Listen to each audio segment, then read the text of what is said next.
ইসরায়েলের যুদ্ধ বিমানগুলো শুক্রবার যখন ইরানের পারমাণবিক ও সামরিক স্থাপনার দিকে উড়ে যাচ্ছিল, তখন ইরানের অভ্যন্তরে লুকিয়ে থাকা মোসাদের ছদ্মবেশী সশস্ত্র গোয়েন্দা দল একঝাঁক সশস্ত্র ড্রোন এবং সাধারণ যানবাহনের মধ্যে লুকিয়ে রাখা বিস্ফোরক সহ খোলস ছেড়ে বেরিয়ে আসে। এসব অস্ত্র ইরানের ঘুমন্ত গুরুত্বপূর্ণ ব্যক্তি ও স্থাপনার দিকে ছোড়া হয়।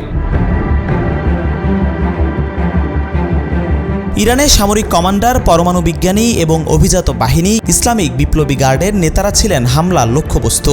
তাদের অনেকেই তখনও নিজের বিছানায় নিজের বাড়িতে ছিলেন বলে জানিয়েছেন এক ইসরায়েলি নিরাপত্তা কর্মকর্তা। এই অভিযানের বিষয়ে তিনি সরাসরি অবগত আছেন। তিনি ওয়াশিংটন পোস্টকে অভিযান সংক্রান্ত অপ্রকাশিত বিস্তারিত তথ্য দিয়েছেন। ইসরায়েলি ও পশ্চিমা নিরাপত্তা কর্মকর্তা এবং ইরান সরকারের বিভিন্ন বিবৃতিতে বলা হয়েছে, ভোর হওয়ার আগেই ইরানের সর্বোচ্চ নেতা আয়াতুল্লাহ আলী খামেনির ঘনিষ্ঠ বলয়ের বিভিন্ন সদস্য এবং পারমাণবিক কর্মসূচির গুরুত্বপূর্ণ ব্যক্তিরা নিহত হন।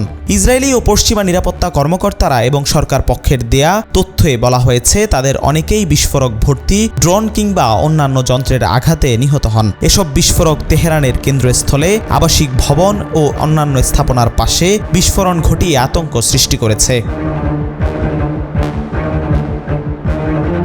নেতানিয়াহু সরকার এই অভিযানের নাম দিয়েছে রাইজিং লায়ন। এই অভিযানের জন্য একটি গোপন গোয়েন্দা দলকে সক্রিয় করা হয়েছে। পাশাপাশি সক্রিয় করা হয় ইরানের ভেতরে মজুত করে রাখা অস্ত্রের গুদাম এবং অন্যান্য সক্ষমতা। এসব গোয়েন্দা ও অস্ত্রশস্ত্র সপ্তাহ কিংবা মাসের পর মাস ইরানের ভেতরে নিষ্ক্রিয় অবস্থায় ছিল। ওই জ্যেষ্ঠ ইসরায়েলি নিরাপত্তা কর্মকর্তা বলেন, এই পরিকল্পিত হত্যাকাণ্ড ছিল হামলার পরিকল্পনার প্রথম ধাপের একটি অংশ। ইসলামিক রেভলিউশনারি গার্ড এবং ইরানি শাসন ব্যবস্থার নীতি নির্ধারকদের হত্যার উদ্দেশ্যে এই হামলার পরিকল্পনা করা হয়। তিনি আরও বলেন, তারা কোন কোন জায়গায় ছিলেন তাও আমরা জানতাম।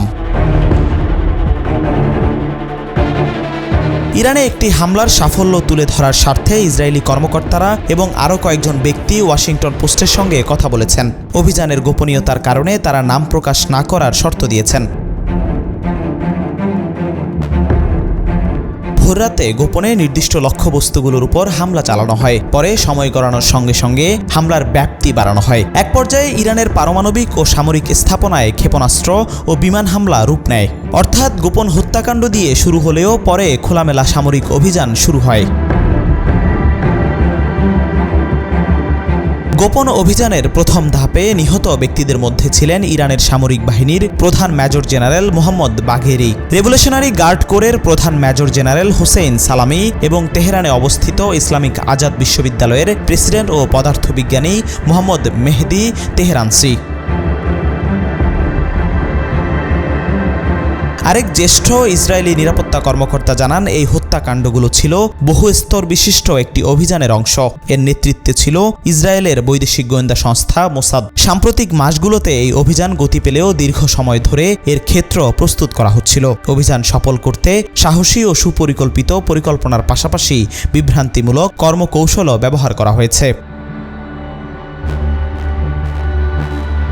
এই কর্মকর্তারা আরও বলেন, যুক্তরাষ্ট্র যখন ইরানের সঙ্গে পারমাণবিক আলোচনা আবার শুরু করে, তখন এই অভিযান বাস্তবায়ন পরিকল্পনার চূড়ান্ত ধাপের প্রস্তুতি চলছিল।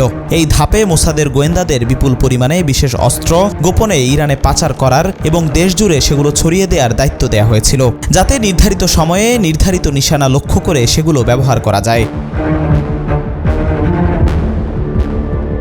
এসব অস্ত্র মোসাদ কিভাবে ইরানে পাচার করেছিল সে সম্পর্কে অবশ্য এসব ইসরায়েলি কর্মকর্তারা স্পষ্ট কোনো ধারণা দেননি। ইসরায়েলি এই হামলার কৌশলগত প্রভাব নির্ণয় করতে আরও কিছুদিন, কয়েক সপ্তাহ লাগবে বলে জানিয়েছেন পশ্চিমা নিরাপত্তা বিশ্লেষকরা। তারা বলেন, এই হামলা ইরানের কথিত পারমাণবিক অস্ত্র তৈরির প্রয়াসে বড় ধরনের ধাক্কা দিলেও তা স্থায়ী হবে কিনা এখনই বলা যাচ্ছে না। ইরান অবশ্য বরাবরই দাবি করে আসছে তাদের পারমাণবিক কর্মসূচি শান্তিপূর্ণ উদ্দেশ্যে পরিচালিত।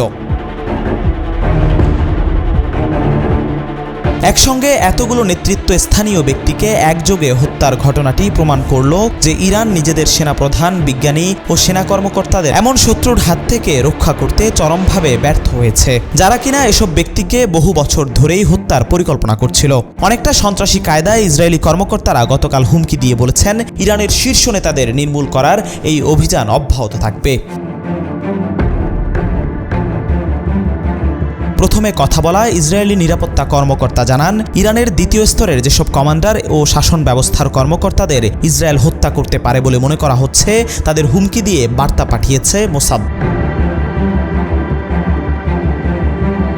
কেউ দরজার নিচ দিয়ে চিঠি পেয়েছেন, আবার কেউ ফোন কল পেয়েছেন, কিংবা কারো স্ত্রীকে ফোন করে হুমকি দেয়া হয়েছে। এই বার্তাগুলোর লক্ষ্য ছিল পরিষ্কারভাবে জানিয়ে দেয়া, মোসাদ জানে ওই কর্মকর্তারা কে কোথায় আছেন এবং তারা মোসাদের নাগালেই আছেন। মোসাদের এই হুমকিকে খোদ মার্কিন প্রেসিডেন্ট ডোনাল্ড ট্রাম্প প্রকাশ্যে সমর্থন জানিয়েছেন।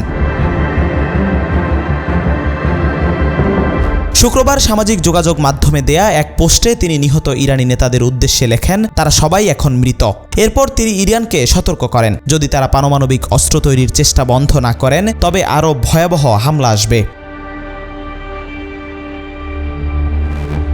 এই অভিযানের প্রথম ধাপকে নির্মূল অভিযান বলা হচ্ছে। এটি ছিল মোসাদের বড় অভিযান রাইজিং লায়নের একটি অংশ।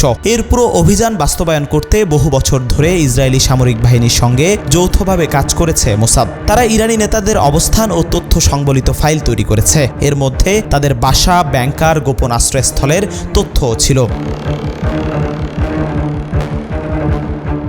দ্বিতীয় ইসরায়েলি নিরাপত্তা কর্মকর্তা বলেন, অতি সম্প্রতি ইহুদিবাদী রাষ্ট্রের গোয়েন্দা সংস্থা মোসাদের ইউনিটগুলো ইরানের আকাশ প্রতিরক্ষা ব্যবস্থা অকার্যকর করার উদ্দেশ্যে খোলা জায়গায় নিখুঁতভাবে আঘাত হানতে সক্ষম অস্ত্র স্থাপন করে। বিশেষ করে ইরানের ক্ষেপণাস্ত্র প্রতিরক্ষা ব্যাটারির কাছাকাছি এসব অস্ত্র বসানো হয়। এর উদ্দেশ্য ছিল হামলার কয়েক ঘন্টা আগে এই প্রতিরক্ষা ব্যবস্থা নিষ্ক্রিয় করে ফেলা।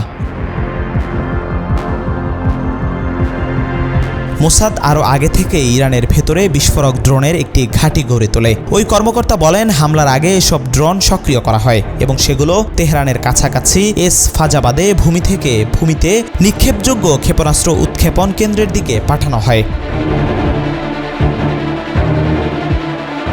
ইসরায়েলি যুদ্ধবিমানের বিরুদ্ধে ব্যবহার করা হতে পারে এমন অন্যান্য প্রতিরক্ষা ব্যবস্থা নিষ্ক্রিয় করতে সাধারণ যানবাহনের ভেতরে বিস্ফোরক ও উন্নত প্রযুক্তি লুকিয়ে রেখেছিল মোসাদ। দূর থেকে নিয়ন্ত্রণের মাধ্যমে এসব বিস্ফোরক দিয়ে প্রতিরক্ষা ব্যবস্থা ধ্বংস কিংবা বিপর্যস্ত করা যায়। প্রথম ইসরায়েলি নিরাপত্তা কর্মকর্তা জানান, এই অভিযানের আরেকটি লক্ষ্য ছিল ক্ষেপণাস্ত্র পরিবহনকারী ট্রাক। তিনি বলেন, প্রতিটি ট্রাক ধ্বংস করা মানে 4টি ক্ষেপণাস্ত্রের কার্যকারিতা শেষ করে দেয়া।